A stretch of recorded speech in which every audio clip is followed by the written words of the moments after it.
So when I was assigned to talk about pathology, ocular pathology, I was thinking if I talk about, for example, retinoblastoma, it would be interested for a few people, but I would like this topic to attract the attention of more than one specialty. So I looked at the eye and I put many pathology in one pot and try to talk about it, though it was very difficult because it ended up with many topics. So I will talk about foamy cells, lipid-laden, choppy, fatty cells, or lipid or oil that we can find in the eye. To start with, is there any normal lipid or fat in the eye? Of course, a part of the orbital fat, we are forgetting about one layer, which is very important. We blink 100 times a day, and we forget about the important layer of the tear film. As everyone knows, the tear film has 3 layers. The superficial is lipid, and the majority is aqueous, and there's in contact with the cornea is the mucus. So any dysfunction of these 3 layers will cause dry eye disease, and this flow chart is showing the different etiology and different causes. And here we can see the meibomian gland dysfunction under the evaporative type of dry eye disease. So meibomian gland dysfunction is the most common cause of evaporative dry eye, and meibomian gland is a sebaceous gland that is placed in the tarsal plate, and as I mentioned, it produces the lipid layer. And this is a cross-section histopathology of an eyelid showing a normal eyelid here with the skin lined by stratified squamous epithelium. Back of the eyelid is the conjunctiva with non-keratinized stratified squamous epithelium, and we can see here in the middle this beautiful meibomian glands, and the orifice is open in this section. So according to the International Workshop of Meibomian Gland Dysfunction, of meibomian gland definition is a chronic diffuse abnormality of meibomian gland commonly characterized by terminal duct obstruction and or quantitative changes in the granular secretion. So these changes obviously ended up with alteration of the tear film. And the lack of even distribution of the tear film due to this insufficiency will cause dryness, and clinically we evaluated by tear breakup time. This is a recent article published in 2018 talking about the dysfunctional tear syndrome, and I would encourage all the residents to read it, because it's very important to know more about the meibomian gland dysfunction that we are facing a lot, and however we are underestimating and overlooking it. So we'll move to now to jump from one topic to another. We'll start with the Xanthelasma Palpebrum, and lansus in Latin means yellow, where elasma means plate. Palpebrum, of course, is anything near or related to the eyelid. So Xanthelasma Palpebrum is characterized by, as everyone knows, by one or more yellowish plaque of the eyelids. It happens in 40% in general population, and it's a little bit common in women than in men. And most patients are in the 5th or 6th decades. So about 50% of patients who develop xanthelasma have lipid disorders, and of different type, like type 1 hyperlipidemia, type 4 hyperlipidemia. They might have diabetes, hypothyroidism, fatty diet, or excessive alcohol intake, and unfortunately, weight gain. So the treatment of xanthelasma include many modalities. Changing the lifestyle and might help in lowering the serum lipids. However, once xanthelasma happens, it's not reversible, even with changing the lifestyle. Other modalities is the surgical excision if it's cosmetically disturbing the patient. However, recurrence might happen. Other modalities is cryosurgery, trichloroacetic acid, and laser treatment of different type is postulated as a treatment management. This is the histopathology, which showing a lipid-containing foamy cells, what we call it lipid-laden histocytes, and they are found in the superficial dermis and clustered around the blood vessels. This is also another case from our collection. And on your left hand is the high power, and you can see those pale cells. These are the lipid-laden macrophages, and on the right side with higher magnification. I encountered when I was preparing this lecture about Mona Lisa, they claim that the famous Mona Lisa, of course, they claim that she has an upper eyelid lesion similar to Xanthelasma. Also, they noticed that she has a dorsum lipodermoid in her right hand. And if you close carefully, yes, she has, this is the original, and she has this Xanthelasma here and the lipoma. And when I looked again, I thought this eyelid as well is swelled. Does she have a chalazion or a lipoma there?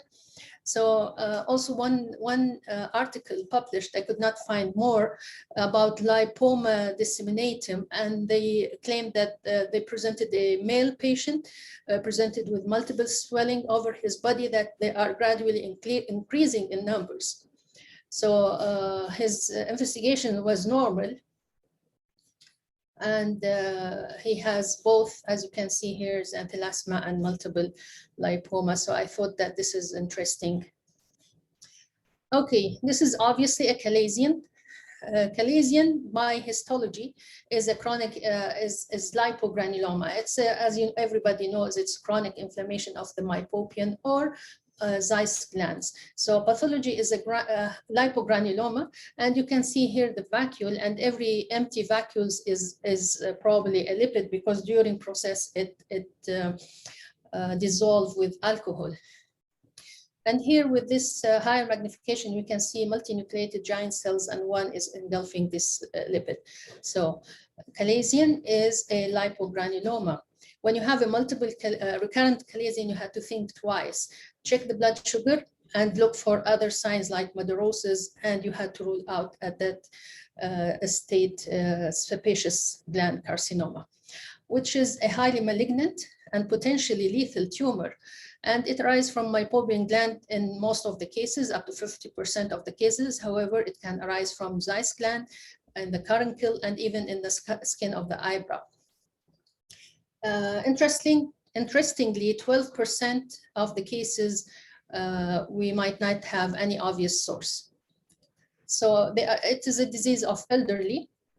However, reports are published in younger, and it's more common in women than in men. So the overall incidence of sebaceous gland carcinoma is increasing, and it is now the third most common eyelid malignancy after basal cell carcinoma and squamous cell carcinoma. It's account of 0.6 to 10% of eyelid tumors, depends on the publication and the studies done. And it's very common in Chinese and Japanese, also in Indian and Singaporean population, which might account for 30 to 40% of eyelid malignancy, comparing to this percentage of maximum of 10. As I mentioned earlier, it's a lethal disease, so systemic metastases happen in 8 to 28%. Of course, I got this from different literature, and death occurs in 10 to 30% of patients. Sebaceous gland carcinoma is a great mimicker, and it is misdiagnosed in 50% of the time. It might be confused with benign or malignant lesion like benign chalazion, posterior blepharitis, superior limbic keratoconjunctivitis, and keratitis, or with malignant like sebaceous cell, squamous cell carcinoma and basal cell carcinoma. Clinically, it appears as solitary nodule or diffuse multicentric growth pattern, which make it difficult in excision. It is usually a painless nodule or just a diffuse thickening of the eyelid, and it's occasionally yellow in color. Madarosis also is an important sign, as I mentioned. What's the management? This had to be tailored to individual cases and the extent of the disease. We might need a staging mat biopsy followed by the surgical excision with frozen section control. Other modalities postulated in the literature: cryotherapy, topical chemotherapy, radiotherapy. Of course, if it's very advanced or uncontrollable with multiple nodules, exentration is occasionally necessary. In this article, they claim that neoadjuvant systemic chemotherapy, they studied it in 10 cases of sebaceous gland carcinoma, and they used 3 chemo agent, and they claim that it is, as you can see in the photos that I quoted from their lecture, from their article, that it helped a lot in decreasing the size and helping better local resection with a minimum tissue loss. In pathology, what we are going to see, this is a nodular pattern with lobules, and you can see here the central, what we call a central necrosis, and the characteristic finding is the pygidoid spread. You can see tumor cells spreading into the epithelium from down the tumor, an opposite way, not from the epithelium down, but from my popping gland infiltrating the epithelium. And this is this photo is courtesy of Dr. Ralph Eagle. And so we'll talk about any suspicious lesion. You had to have a biopsy, eyelid biopsy. The traditional, this is very important. I've been asked a lot about it. Should we send it in fresh or should we send it in formalin? So the traditional stain, which is the oil or red, it is helpful in diagnosis. However, it needs a fresh tissue and frozen section. So and it's the disadvantage also that it is often negative and poorly differentiated lesion. So nowadays we move to immunohistochemical stains on paraffin embedded. So you don't need to worry and to send the sample in normal saline for fresh tissue. The most common immunohistochemical stains that we use for sebaceous gland carcinoma is the adipofillin, and it's very specific, around 100% the specificity. And here's just a diagram, a histopathology photo showing the tumor cells positive stain. The brown is positive, and it's not a granular. You can see a intracytoplasmic lipid vesicles, and this is characteristic of the sebaceous gland carcinoma. So we'll move to dermal lipoma. As you can see, everything is related to lipid here. So dermal lipoma, as you know, is a choriostoma of fat and connective tissue. Clinically, it's usually presented as a yellowish tan, soft fusiform tumors, and the common site is temporally. It's extended, also might extend posteriorly. Histopathologically, the epithelium is stratified squamous, might have keratinization or might not have, and the stroma has a bundle of dense collagen, especially in limbal dermoid, and lots of the huge part of this dermoid is a fat, is an adipose tissue, abnormal adipose tissue. As everyone knows, this is related to golden hair syndrome, which is in cases of golden hair, you will have a bilateral limbal dermoid in 2/3 of the cases, and they have other systemic abnormalities. In particularly and easy to cite is the auricular appendages, pretracheal auricular appendages. In this article, which is published recently in 2019, they review 30 cases of golden hair syndrome.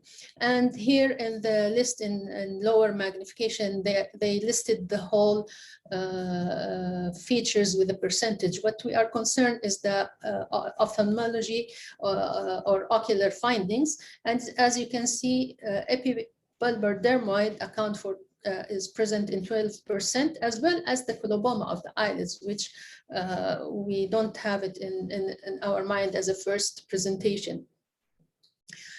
Also, coloboma of the iris present in 6% of the cases. So in this article, interestingly, claimed that 100% of those golden heart patients who have ophthalmic anomalies, the ophthalmic anomalies was the chief complaint leading them to their hospital visit. So the ophthalmologist was the first to start diagnosing and communicating with multi-specialty to treat these patients. Moving on to juvenile xanthegranuloma, which is a non-Langerhans histocytic disease, and it is a cutaneous disorder, usually presented clinically with reddish yellow nodule in the head and the neck. However, extracutaneous juvenile xanthegranuloma, the eye is the commonest affected as an extracutaneous. However, it can involve other organs. The incidence, it's range from 0.3 to 0.5 for those who have skin lesions. However, once you have an ocular juvenile xanthegranuloma, 41% of these had multiple cutaneous lesion, and it might not be presented immediately with the ocular findings. It might show anytime later, as much as 8 or 10 months. So the clinical presentation is redness, heterochromia, depends of course on the site. The common site is the iris, limbus, lid, and also in the orbit, choroid, and retina. The clinical presentation, redness, heterochromia, spontaneous hyphema, if it's in the iris, and iris ancillary body mass. And unilateral glaucoma, you should be alerted. So what are the treatment? Excision is the mainstay of the treatment. However, different modalities like corticosteroids, radiotherapy, and in severe cases, inoculation. Methotrexate also was postulated as one of the treatment. I'm presenting here one of our cases here in KKH, a 6-year-old healthy girl. She has no complaint and normal prenatal period, complaint of redness and pain in the left eye for 3 weeks. Actually, she was referred with the diagnosis of orbital cellulitis to include endophthalmitis. So she was referred to our institute in 2017. And this is her presentation. As you can see, cellulitis picture. And we have different consultation with oculoplasty, retina, and oncologists at that time. And our decision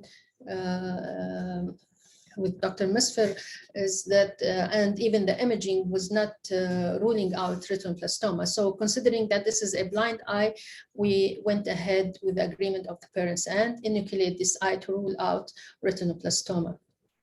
But this is what we find in the histopathology, a foamy histiocytes with characteristic two-tone giant cells. So the diagnosis was a juvenile xanthegranuloma. There are few reports about intraocular, so intraocular juvenile xanthegranuloma. However, there are only 2 reports proven histopathologically. What I mean suggested intraocular, I mean that there's intraocular findings that suggestive of juvenile xanthegranuloma, and it was diagnosed by cutaneous biopsy. But intraocular, only 2 reports, and our case is the 3rd. So, host disease is the great mimicker of retinoblastoma. They presented with xanthochoria. It's a proliferative exudative vascular disease. They are common in male, as you know, and in 90% of the cases, it's unilateral. And the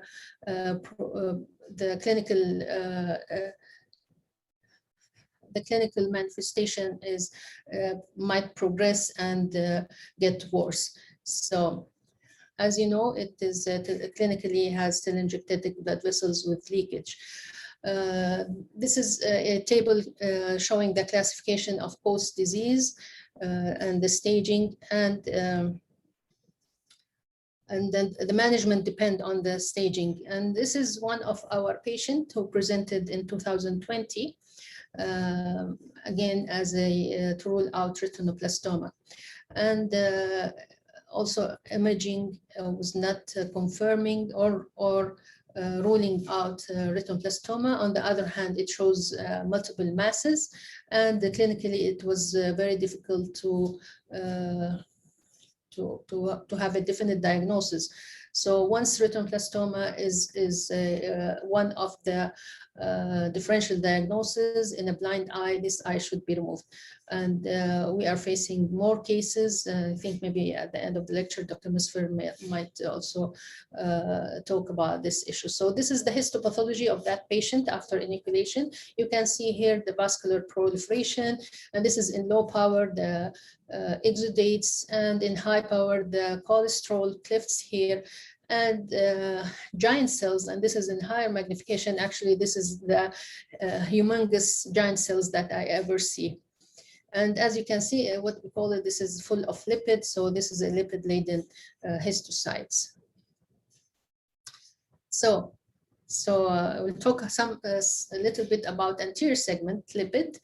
So to satisfy all subspecialties, so lipid keratopathy, usually it's secondary, and the primary lipid keratopathy is very rare. How it's patient present with yellow cream colored lipid containing cholesterol and neutral fats and glycoprotein as it deposit on the superficial and deeper cornea. Usually there's an area of vascularization because this is the site where the lipid leak, and the epithelium is involved secondary after prolonged corneal inflammation. The treatment is argon laser to block the blood vessels. Also topical bevacizumab was used as well in some reported cases.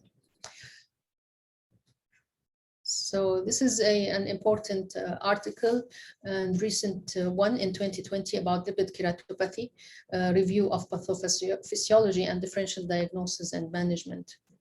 So here we, on the left side, this table describe the features of and how to compare between idiopathic and secondary lipid keratopathy. And for example, here is very important. The history is previous ocular disease is present in the secondary, as well as the previous new vascularization. And here in the left side, this table is proposing the different etiologies that might cause a long list that might cause a lipid keratopathy. This is one of the cases. This is from a photo from the internet. You can see the blood vessels like a panis and the exudation here. And this is from our records. You can see here again the cholesterol cliffs and the chronic inflammation. So, syncytious sentinels is a vitreous cholesterol crystals, and it's always confused with asteroid hyalosis. And you can differentiate that it's a golden particles, and they freely move. This is for the residents. If the patient move the eye, it's freely move with it, and usually it's bilateral. Okay, silicone oil.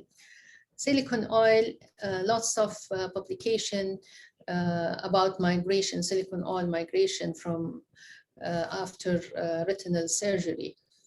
And it had been postulated that it might presented as a ptosis, cellulitis, and subconjunctival space, as well as after glaucoma surgery around Ahmed implant in different places. Of course, before it goes outside, there's also migration in the retinal and subretinal tissue.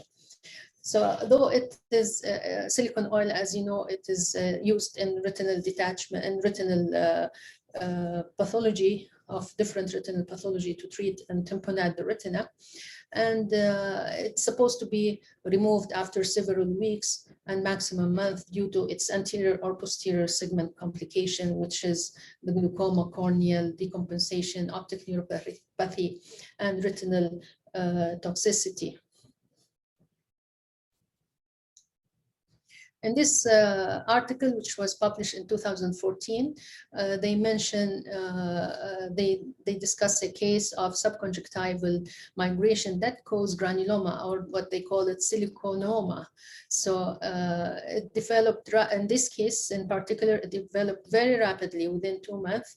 And it was, the cause was the melted sclera. It's facilitate the migration. The patient has endogenous Klebsiella endophthalmitis originated from the liver abscess. So that was the cause of the silicone oil granuloma. This is from our records. A 58 lady who had history of retinal detachment in 2015 was treated and had surgery outside KKH, and then she was referred to us. Patient had also phaco surgery, and unfortunately she developed recurrent of retinal detachment, multiple retinal surgery, and silicone oil was used more than one time. So this is the pathology in low power, showing this variable size of the silicone oil or empty spaces, which mean in this case, after looking in the history, is silicone oil. And this is the CD68 stain, showing the stains positively. These macrophages, and believe it or not, this is a huge one. Macrophages, giant cells, macrophages. So it's not infrequent that we see a pathology sample with minimal history in the request form. And we find these abnormal empty spaces in the conch, in different tissue. And when we look back in the history and dig in the history, we found that yes, this patient has retinal surgery and silicone oil. So sometimes we get the diagnosis before we look at the history. So I think this is my last slide, which I would like to ask retinal colleagues to stay away from other tissue with their silicone oil. Thank you. Thank you, Dr. Azza, for this interesting talk.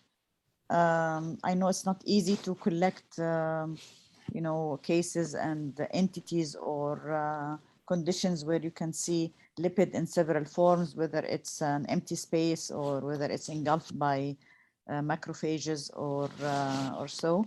But you really wrapped it very well in a very nice way, starting from the normal lipid layer of the tear film, going to cornea, intraocular, eyelid. So I guess, as you said, it's quite interesting for ophthalmologists in different subspecialties. And we'll open the floor now for the discussion, for the questions.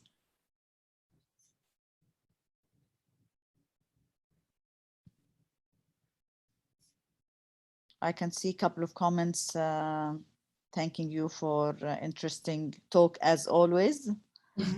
Thank you. I would like to have Dr. Misfer on board if he is around to talk about Coats disease and how it mimics retinoblastoma, and how to differentiate between retinoblastoma and Coats disease, as we have recent case yesterday, actually. I'm not sure if Dr. Misfer is with us. Let me see the participants.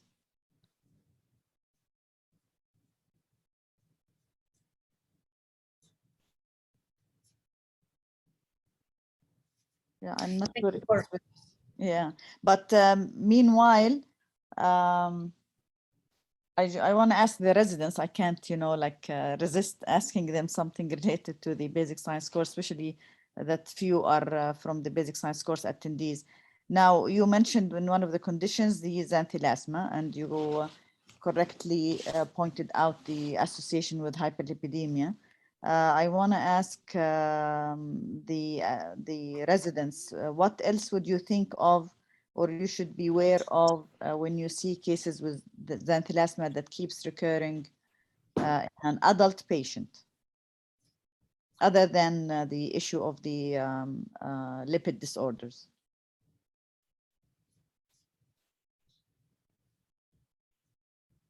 we'll have, I want to, anybody to volunteer, otherwise I'm gonna pick any of the residents, and then afterwards there is a comment from Dr. Sasa Noelati that I would like her to comment on verbally rather than on the chat.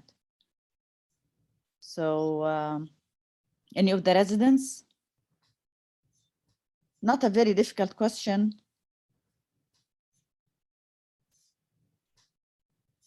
Or fellows, what else would you think of if you have xanthelasma in an adult and it keeps recurring?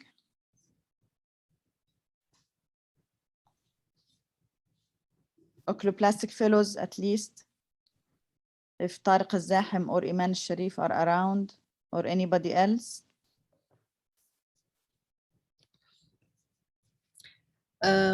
Yeah, I would like, I thought, I was planning to mention Dr. Tariq al-Zahim thesis, which I was very honored to be his supervisor. Every time I mentioned to him that this should be like a booklet and important reference, which summarize all histocytic disease. And he is publishing more and more publication now, 2 out in the media. And 3 is still on process of publication. So I encourage everyone, every resident to look at it and keep it as an important reference. Okay, some people mentioned the familial dyslipidemia. We do appreciate this, but I mentioned something other than lipid disorder. Of course, lid tumors, other people mentioned histiocytosis and so on. You are close, but we want something that's really peculiar, that might look like xanthelasma, and it might be deeper in the orbit. We have faced a couple of cases where the initial biopsy, superficial biopsy from the eyelid, did not show two-tone giant cells, so it was diagnosed as xanthelasma, and then the patient had deeper involvement. So what specific entity would you think of?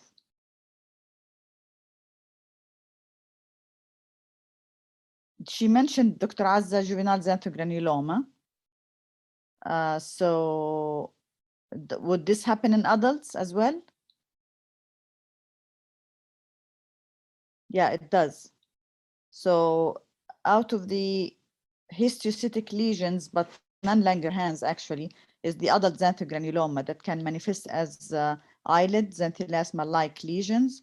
But then when you look at deeper lesions, you find, other than the foam histiocytes, you can see also the typical two-tone giant cells. And there are several conditions that are also related and important for you to read as residents in relation to adult xanthogranuloma, especially the ones associated with the asthma and the ones that are associated also with the necrotizing phenomena and so on. So please go ahead and read this entity. Dr. Sousa Noelati, if you are around, would you like to comment on the... Hi. Yeah, hi. Yeah, good afternoon. Good afternoon, Hind. Good afternoon, Dr. Azza. It was very interesting. I loved your lecture. I was actually waiting for you to mention something about the macular lipid that we see in retinal vascular diseases. And you didn't, and maybe you did it on purpose, but I'm curious to know whether the macular lipid that we see, for instance, in diabetic retinopathy, in retinal vein occlusions, or even in subretinal and choroidal neovascularization, are considered real lipid, or are they just lipoproteins? Is that the reason why you omitted them, or is there something else? I will answer you, then Dr. Hind probably will add to my comments. I think the major issue here that we don't see samples as a histopathology. So I think this is the main issue. So maybe Dr. Hind can comment on that. Yeah, as Dr. Azza said, in her presentation, she's limited to where she can see lipid in tissue for real. But since we don't get, like macular biopsies, but you are right, if we are looking at it from clinical aspect, this can be added definitely to the list. It's just that we don't get to see it on slides. Yeah, this lecture had to be with the basically histopathology, so that's why it was the main topic to have a pathology samples. Yeah, but it's nice that you, yeah, of course, that you mentioned this. Maybe later on we can have another talk that includes clinical conditions as well. I'm not sure if we are suspecting to see actual lipid, because the whole issue is whether the lipid is intracellular or extracellular. When it is extracellular, it does dissolve completely with the fixation and you just get to see an empty space. But if it is intracellular, you might see the foamy histiocytes and that's it. Or of course, in the context of ocular malignancy, you will see it as a sebaceous gland carcinoma or inside cells.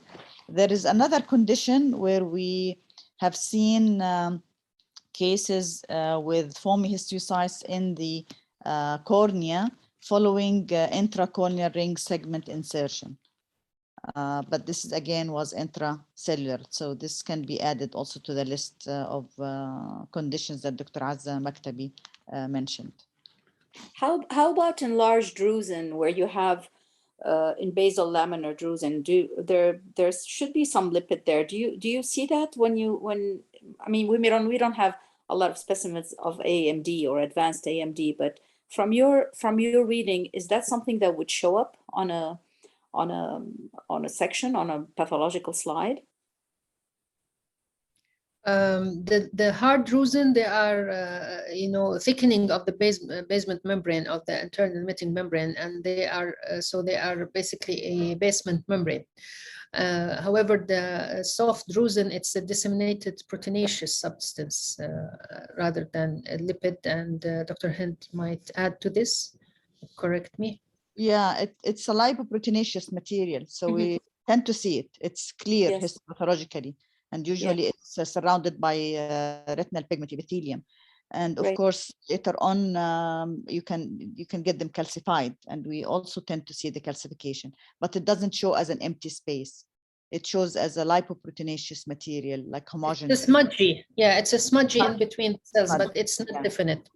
Yeah, but localized and surrounded usually by RPE. Of course, yes. Yeah. Thank you.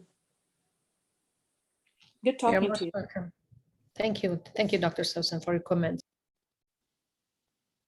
Any further questions or comments?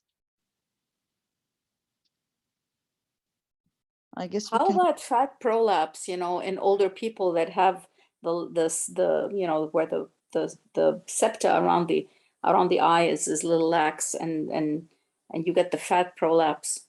Yeah. Yes, this is considered as a part, but this is usually a normal fat that it prolapses. It's not like a pathological fat. That's why I didn't mention it as well. Just I mentioned a word about, in general, about orbital fat. Yeah, it will be just, as she said, normal fat, but in an abnormal place, kind of speak, because it's prolapsed. Yeah. But on the other hand, you have to be very cautious when interpreting fat on the slides, because well-differentiated liposarcomas can really look like normal fat, and sometimes it's really difficult to recognize that they are malignant. So liposarcoma would be another thing that you should keep in mind also when you are looking at these cases. I have a comment. Yes. So Coast disease is very interesting. Here in Saudi Arabia, when you see Coats disease and advanced, look carefully to two things. The presence of persistent hyaloidal artery behind the lens, and sometimes the only finding in the fellow eye is arterial beading in the major trunks. So, and this is suggestive of RAM, or the new name is ramus phoebus. This is something that we should keep in mind when we look at a patient or a child with Coats disease to rule out RAM or RAMS VBS, because it is something that is life-threatening. Thank you, Dr. Suleiman. That was interesting. Any other comments?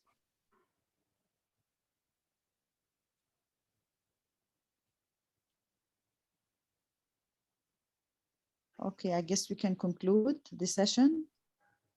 And thank you again, Dr. Maktabi, for the interesting talk. Thank you very much and for moderating my talk. Thank you. Okay.